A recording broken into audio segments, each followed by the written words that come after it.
สบายดีท่านผู้ชมขอต้อนรับเข้าสู่รายการทำกินอยู่ที่ลาวเช่นเคยพบกับข้าพเจ้าสุริยันยังนวงหรือว่ากีน้อยไอ้หนุ่มนาใสใจดีครับหน้าที่ดำเนินรายการเป็นประจำ นี่งงแล้วนอนว่ากีน้อยยืนอยู่สถานที่ใดนี่กีน้อยยืนอยู่นี่ก็เป็นที่ว่าบอลที่สถาบันค้นคว้ากสิกรรมและป่าไม้หรือว่าศูนย์ค้นคว้ากสิกรรมนี่แหละกีน้อยยืนอยู่นี่เขาเอื้นว่าบ้านนาพ่อ แต่ว่ากีน้อยก็อยากรู้เกี่ยวกับการทำมาหากินของพ่อแม่พี่น้องประชาชนทั้งแถวนี้เพิ่นได้ดำรงชีวิตกันแนวใดหรือว่าทั้งศูนย์เพิ่นนี่ได้คิดค้นอย่างแนวใดปลูกฝังเลี้ยงสัตว์กันจังใดกีน้อยอยากรู้ ฉะนั้นแหละกีน้อยจึงอยากมาหาทั้งทานนางกงปันกัญญาวงศ์ซึ่งเพิ่นเป็นห้องหัวหน้าศูนย์และทั้งเป็นวิชาการซีนำหรือว่าต้องเป็นวิชาการนำไส้ชีวเทคโนโลยีนี่ตอนนี้เพิ่นอยู่ทางในพุ่นกีน้อยจะพาท่านผู้ชมไปรู้จักเพิ่นพบพ่อกับลุงกีน้อยกันเลยนำมาเลยแล้วกำเนิดแล้วคือได้แน่มันพาดอกคำและฉะนั้นเข้าห้อง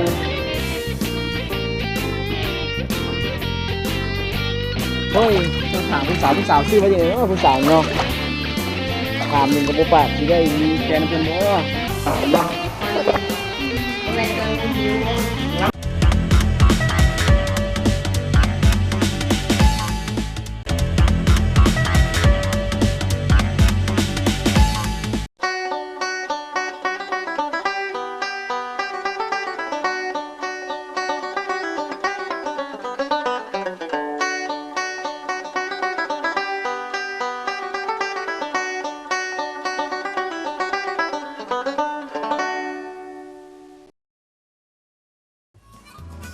สบายดีแม่เจ้าเชิญนางเชิญมาแต่ไซนอนุ่มจีน้อยมานี่มาเราเบิ่งหิน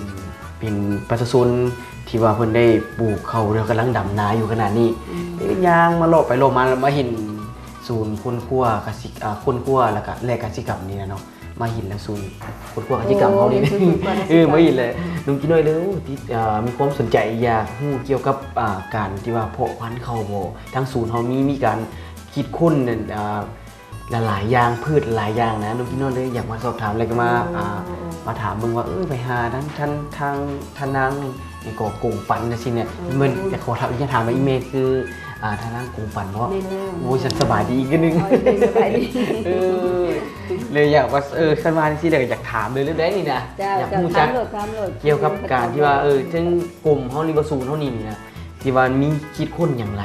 ายในมีพืชบ่จักจางบ่หลายบ่หรือว่าเข้าบ่สินี่จุดเด่นเป็นอย่างนี้นะอันอื่นก็สิเว้าให้ฟังก่อนเนาะศูนย์คนครัวอันหยังเนาะด้วยศูนย์คนครัวกสิกรรมดูศูนย์คนครัวกสิกรรมแม่นเป็นหัวหน้าวิชาการนึงเป็นศูนย์คนครัวนึงของสถาบันที่ขึ้นกับสถาบันคนครัววิทยาศาสตร์เทคนิคกสิกรรมและป่าไม้โอ้แล้วก็ขึ้นกับกระทรวงกสิกรรมและป่าไม้มาขึ้นกับกระทรวงกสิกรรมและป่าไม้โดยผ่านสถาบันเป็นจุดใจกลางเนาะด้วยแล้วก็ศูนย์ค้นคว้ากสิกรรมมีพระบทบาทเห็นหน้าที่ค้นคว้าแนวพันธุ์เทคนิคต่างๆแบบว่าศูนย์ค้นคว้ากสิกรรมเฮานี่มีหน้าที่แบบว่าค้นคว้าค้นคว้าบ่จะเป็นแบบว่าเม็ดพันธุ์ข้าวบ่หรือว่าจะเป็นสาลีต่างๆหรือว่าจะเป็นพืชอื่นๆต่างๆทางว่าศูนย์เฮานี่เป็นผู้ค้นคว้าเพื่ออย่างค้นคว้าเพื่อออกมาเพื่อแนวพันธุ์ใหม่เพื่อได้แนวพันธุ์ใหม่ๆมาสู่ให้พ่อแม่พี่น้องเอาชาวกสิกรเอาทุกคนเลยทั้งศูนย์เฮานี่ได้ค้นคว้าอย่างนี้จุดเด่นอย่างนี้เนี่ยที่ว่าพืชที่เฮาค้นคว้านั้นข้าวมันต้นตอข้าวห้องมาเป็นสาลีห้องมาเป็นสาลีถั่วอย่างถั่วเหลืองถั่วเขียวถั่วเหลืองถั่วเขียวอีกแล้วก็ถั่วดำถั่วแดงต่างๆที่ว่าเป็นอันที่ว่าเฮาบริโภคเนาะนอกจากนั้นก็มีพืชไหหัวแบบนั้นมันด่างแล้วก็มันต้นและทั้งอันจำนวนที่ว่าเมย์ว่ามานี่แม่นทั้งศูนย์เฮาเป็นผู้คิดค้นหมดค้นคว้าหมดอย่างแต่ว่าจุดนักจุดเด่นๆนี่แม่นว่าทั้งศูนย์เฮานี่แม่นกำลังเดี๋ยวนี้แม่นกำลังคิดค้นอย่างนี้ใหม่ๆเลยอันเด่นๆนี่ก็แม่นค้นคว้าเขาเนาะค้นคว้าเขามันมีเขานี่มีจักชนิดนึงเขานี่ที่ว่ามาฮอดปัจจุบันนี่เนาะก็แม่นว่าเพื่อว่ามันยังค้นคว้าเขาเนี่ยเพื่อพันธุ์ขยาย มติเนื้อในจิตใจกองประชุมใหญ่ครั้งที่3องค์คณะภาคกระทรวงเกษตรกรรมและป่าไม้โดยเฉพาะก็แม่นว่าปฏิบัติ4เป้าหมาย13มาตรการที่ทางกระทรวงวางออกให้ปรากฏผลเป็นจริงอันนั้นแล้วพวกเฮาก็ได้ค้นคว้าเขานี่คือตัวอย่างแต่ปี 2001 มาฮอด 2005 ได้นำเอาแนวพันธุ์ใหม่ออกนี่แม่นมีอยู่5แนวพันธุ์5แนวพันธุ์เป็นค้นคว้าเข้านี่แต่ว่าทั้งศูนย์เนาะนี่ค้นคว้ามานี่ตัวนี้ได้5แนวพันธุ์แล้วมันบอกเจ้าแต่2001 มา 2005 ได้5แนวพันธุ์5แนวพันธุ์ก็เป็นแสดงว่าปีละแนวพันธุ์เอาเพราะว่าวิธีการค้นคว้ามันก็ต้องใช้เวลาและเดี๋ยวนี้นี่เขากำลังคิดค้นนี่เข้าประเภทแนวใดส่วนใหญ่จะเป็นข้าวเหนียวแล้วจะมีซื้ออีกบ่ว่าข้าวเหนียวหอมอย่างนี้เจ้าเพราะว่าเป็นอย่างจริงว่าข้าวเหนียวเนาะประชาชนลาวส่วนใหญ่จะบริโภคข้าวเหนียวเป็นต้น80%เนาะแม่นแล้วแต่น้อยอยู่เท่าใหญ่กินแต่ข้าวเหนียวมาตลอดแต่ว่าข้าวเจ้าก็คนคว้าคือกันแต่ว่าส่วนใหญ่จะเน้นใส่ข้าวเหนียวข้าวเหนียวนี่ยากบ่ที่ว่าเฮาใช้เวลาดนปานใดที่ว่าเฮาจะคิดค้นได้คันจะเว้าแล้วคันจะเฮ็ดไปตามขั้นตอนแบบดั้งเดิมนี่จะใช้เวลาอยู่50 ปีพุ่นละเพื่อจะออกเป็นแนวพันธุ์ได้เจ้าแต่ว่าปัจจุบันนี้พวกเฮาก็ได้นำใช้ไบโอเทคโนโลยีเข้าช่วยต้องใช้แบบเครื่องทันสมัยเข้าช่วยปรับปรุงพันธุ์นี่มันจะใช้เวลาบ่ดนและข้าวที่ว่าเฮากินทุกมื้อนี่มันจะมีบ่มีแบ่งแยกออกบ่มีคือว่าเฮาตานไปเห็นเนาะแบบมีจะมีข้าวปูข้าวไห้บ่ว่าอย่างข้าวไห้ข้าวนาแซงข้าวอีหยังเนี่ยก็เป็นชนิดเดียวกันบ่จังได๋เพื่อเฮาจะมาเฮ็ดเวียงงานปรับปรุงพันธุ์นี่นะแม่เฮาเลยเต้าโฮมเอาแนวพันธุ์ข้าวพื้นเมืองในทั่วประเทศข้าวพื้นเมืองจะเป็นลักษณะมันจังได๋ข้าวพื้นเมืองไงมันจะมีข้าวดอข้าวกลางข้าวปีเนาะและเป็นข้าวเม็ดที่ว่าใหญ่แต่ว่าบ่แต่ก็หลายแต่ว่าถือว่าประชาชนลาวเฮานี่นำใช้มาแต่ดั้งเดิมแล้วอันนี้อันปลูกแล้วก็บ่ได้นำใส่ฝุ่นวิทยาศาสตร์หลายแต่บ่ให้ผลผลิตสูงดังนั้นแหละมันก็มีลักษณะของมันที่ว่าเป็นแนวพันธุ์ที่ว่าทนต่อการทำลายหรือว่าต่อพยาธิได้นิดนึงอันนั้นแล้วเฮานี่มันปัจจุบันนี้เฮาอยากได้ข้าวเหนียวหอมแบบว่าหอมแต่แม่นเฮาต้องชอบเบิ่งข้าวเหนียวพันธุ์พื้นเมืองของเฮานี่มีความหอมเดี๋ยวตอนนี้กำลังคิดค้นแบบข้าวเหนียวหอมแต่ซุมื้อเด้ข้าวเหนียวแบบเฮาแบบว่าบางโซนกินทุกมื้อนี่มันจะเป็นข้าวแบบใดบางโซนกินทั่วไปก็มีข้าวพื้นเมืองมีข้าวปรับปรุงเพราะว่าในพันธุ์ปรับปรุงที่พวกเฮาได้ปรับปรุงออกมาได้นำใช้ในทั่วประเทศแล้วนั่นซุมื้อนี้แบบว่าบางโซนจะกำลังแบบดำรงที่ว่ากำลังดำให้ดำนาอยู่ขนาดนี้แบบว่าข้าวพื้นเมืองมันบ่ถ้าอยู่ในขอบเขตอันหน้าแซงนี่จะใช้ข้าวพันธุ์ปรับปรุงในระยะนี้จะเป็นยามพันธุ์ปรับปรุงแล้วพันธุ์ปรับปรุงข้าวหน้าแซงอยู่บนบ่อนี่ทาดอกคำเท่านี้แหละทาดอกคำทั้งหลาย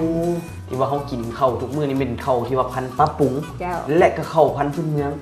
และอันนั้นพันธุ์ที่ว่าเมย์กำลังคิดค้นอยู่นี่เป็นพันธุ์ข้าวเหนียวที่ว่า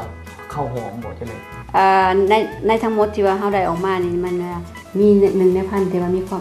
มหอม1ในพันธุ์ที่มีความหอมกินเข้าไปจะพูดว่าหอมแบบรู้สึกหอมแม่นทาเราคำ11อย่างนี้เป็นเนื้อพันธุ์ใหม่ที่ว่าเขาจะนำออกและมีคุณภาพจังได๋บ่เกี่ยวกับเฮาการคุณภาพในการกินนี่ก็ดีกินอ่อนมีความหอมแต่ผลผลิตก็สูงถ้าว่าของเฮานี่มันผลิตบ่ได้ผลิตไปบริโภคผลิตเป็นเม็ดพันธุ์คือว่าเม็ดพันธุ์รุ่น1เอาออกไปขยายเป็นรุ่น2เป็นรุ่น3แต่ว่าอาจจะไปปลูกบริโภคแปลว่าเฮาตอนนี้ทำไมเฮาค้นคว้าออกมาเป็นรุ่น1จะเป็นลักษณะใดจะเป็นว่าคำว่ารุ่น1นี่มันเม็ดพันธุ์ที่เป็นเม็ดพันธุ์ที่ว่าบริสุทธิ์บ่มีแนวเจือปนเนาะบ่มีแนวเจือปนแล้วว่าแบบไปปลูกนี่มันให้รุ่น2ให้รุ่น2แล้วรุ่น2นี่เฮาสามารถไปปลูกต่อเป็นรุ่น3ได้มันจะคงดังเดิมของมันแหละค่ะและจนฮอด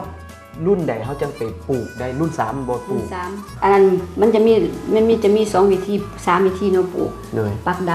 ำวานหรือว่าหยอดตัวนี้มีใช้เวลาดนปานใด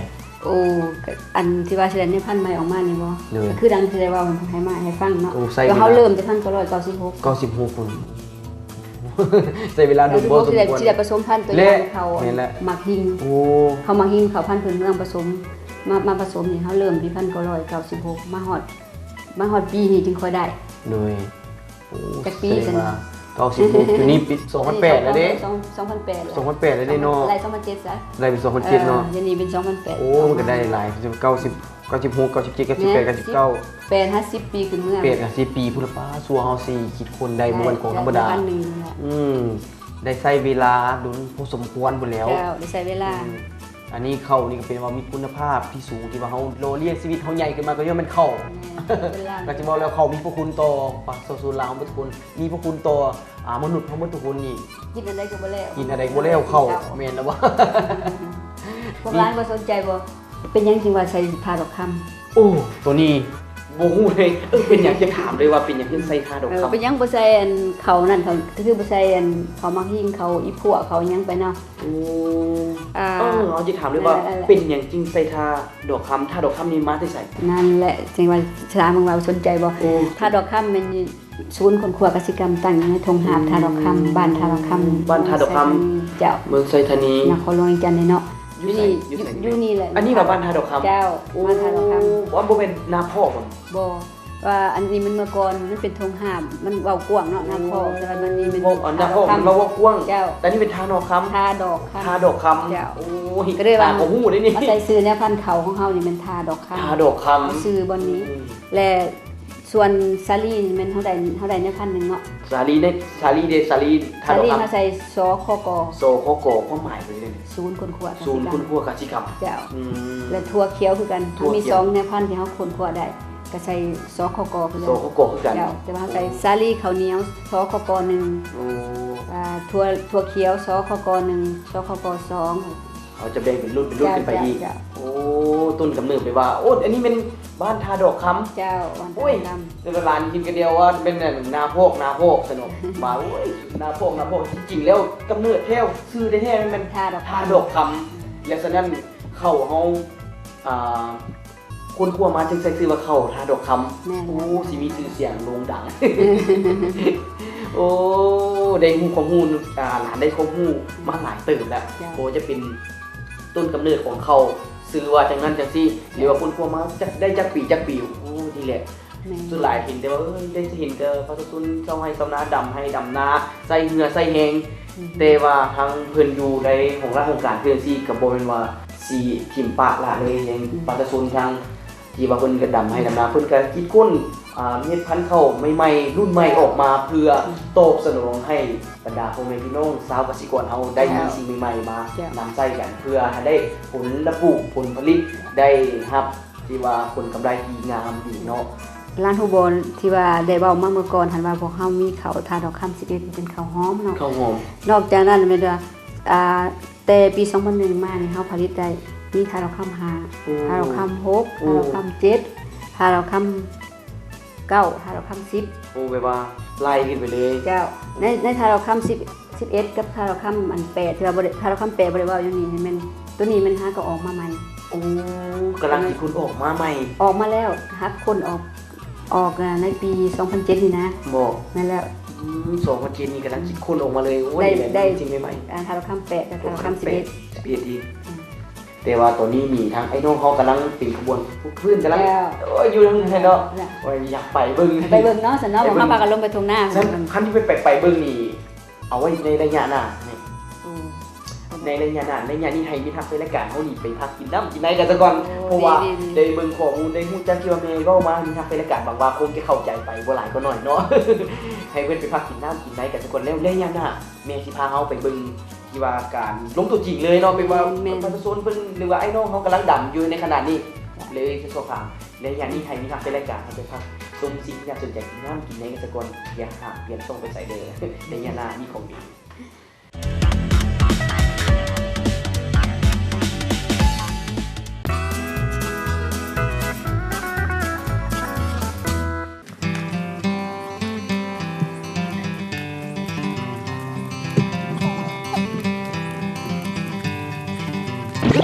วันนี้ฮอดแล้วบัดนี้มั้ยฮอดแล้วนี่มันยุ่งยากซำได้นี่เห็นบ่ใส่เปียกใส่นั่นนี่ดำนิดเดียว แบบอันนี้เป็นการดำนาที่ว่าถือวิธี ที่ว่าตามวิชาการเพิ่นเนาะเพิ่นเฮ็ดมาจังได๋สิโอ้ ตัวนี้ กำ เด้ ลัง วิชาการ โอ้เพิ่นนี่บ่ โอ้สบายดีสบายดี ตอนนี้กำลังเบิ่งเพิ่นกำลังคุมเพิ่นดำนาบ่คือจังได๋นี่ แม่นน่ะมาเบิ่ง ตัวนี้ วิชาการเทคนิคเนาะ เทคนิค ให้ดำให้มันคือ โอ้ มันซื้อแถวดำ มันซื้อแถว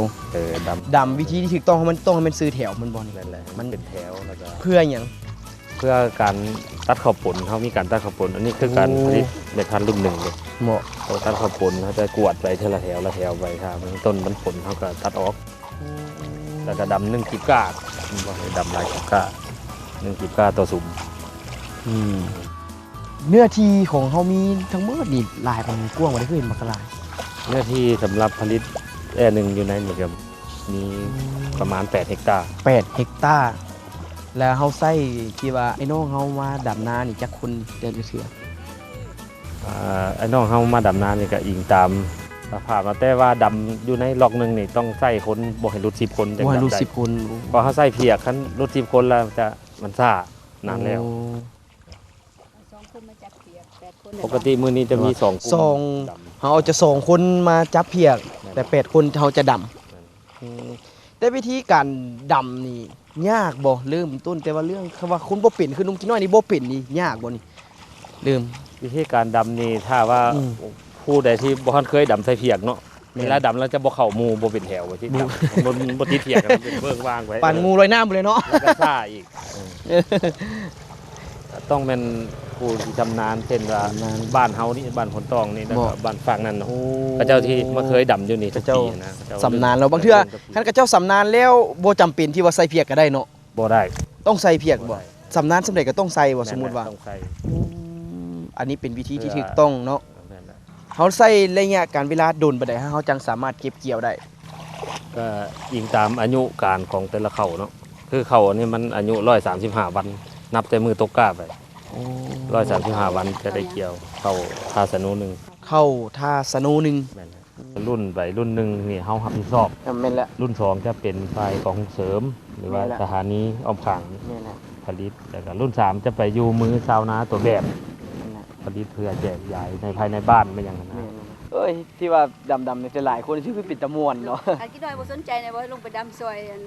โอ้ยอยากดำอยู่ได้แหละแต่ว่าฮู้จักสิดำเป็นบ่เคยดำจักเทื่อ ลองเบิ่ง ลองเบิ่งต้นเดียวได้ ดำเป็น เอาเนาะเอาทดลองมันก็เนาะ จะลองเบิ่งไปดำซอยเพิ่นเบิ่งมาหา ก่อนอื่น ดำเก่งก่อนก็บ่จัก โอ้ยปัญหาเนาะเอาเทื่อได้เมียไปเมียเป็นสาวให้สาวนาก็ต้องได้เฮ็ดได้เด้อ เวลากินนี่ ผ มัน ลิต ง่าย เม็ด เนาะ พันธุ์ขาย ไว้ โดน โคต ขาย ร ได้ เวลาดำเวลาเอาสีเขามาหา ฮู้แต่กินบ่ฮู้ดำบัดนี้ดำแต่ท่านผู้ชมตอนนี้นุ่มน้อยที่ลงไปลงไปถึงมึงว่าดำยากง่ายสิได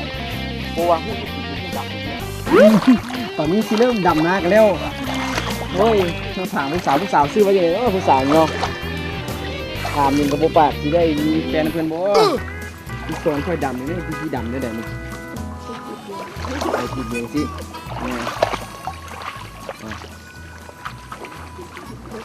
ถือบ่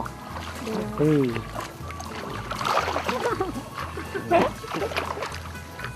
กล้เพียกได้ ใกล้เพียง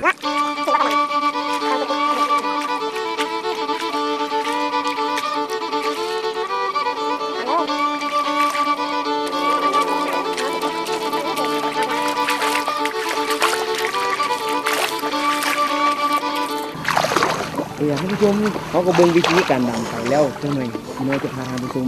ไปเบิ่งวิธีการเขาดำแล้วบ่ฮู้ว่าเขาเป็นพันธุ์นี้สิหอมหรือว่าสิกินแซ่บจังได๋จังหน่อยนำพี่น้อยมาผมดำก่อน เบิ่งกันเขาเนาะก็จะได้กินนี่มันต้องใช้เวลาหลายที่สุด มื้อนี้เฮาเบิ่งกัน1เข้าก่อนเนาะสิได้เข้ามา1สิผ่านที่บอกผ่านขั้นตอนที่ว่าพี่น้อยนำเสนอไป แต่ว่าอันนี้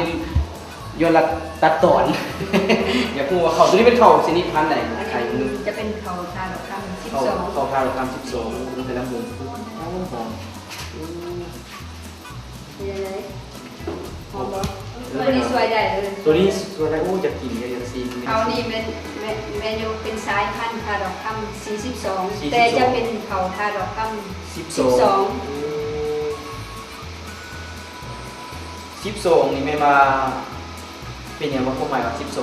12เพราะว่าเฮาเฮ็ดเอามาได้เฮาสิเฮ็ดเป็นเนาะ เด้อ ในพันต่อไปก็เป็น12 13ขึ้นไปเรื่อย ขึ้นไปเรื่อยๆขึ้นไปตลอดจนฮอด20ปลายจนฮอด เท่าไรมีเท่าไรก็เป็น มีเท่าไหร่ก็เป็นไล่ขึ้นไปตามลำดับไปเลยเนาะ ก็ซิมเบิ่งหันออนบ่ แก้วมันเนาะ ออนเย็นบ่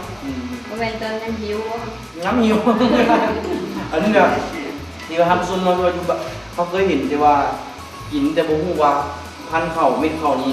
เกิดมาจากสายนี่แหละที่เพิ่นทางแม่เพิ่นได้อธิบายให้ท่านผู้ชมหรือว่าให้พี่น้อยได้ฟังหรือว่าทุกคนได้ฟังกันว่าส่วนเฮาสิคิดค้นพันธุ์ข้าวแต่ละสิ่งแต่ละอย่างมาให้เฮาได้กินหรือว่าบริโภคเนาะบ่แม่นเรื่องธรรมดาเลยเนาะเพราะว่าคนในอย่างนี้ท่านก็ต้องขอขอบคุณแม่หลายที่ว่าให้ความรู้ได้ถามความรู้หลายอย่างได้ลงไปดำให้ดำนาแล้วก็ไปถามกับเจ้าอีกว่าจังได๋ก็ขอเข้าใจหลายแต่ว่าระยะนี้ก็หมดลงเพียงเท่านี้แต่ว่าอย่าลืมระยะหน้าแม่เพิ่นจะพาเพิ่นให้ความรู้อีกจะเป็นระยะเคล็ดลับเกษตรแม่เพิ่นจะมีของฝากของต้อนและมีคำว่ามาฝากถึงพ่อแม่พี่น้องประชาชนเมื่อทุกคนเขาได้รู้ถึงกันว่าเคล็ดลับของแม่นี้จังได๋และของศูนย์ของพวกเขานี่มีกันจังได๋สำหรับระยะนี้เป็นภาคส่วนจริงที่น่าสนใจทุกคนแล้วอย่าลืมพวกเขาในระยะต่อไป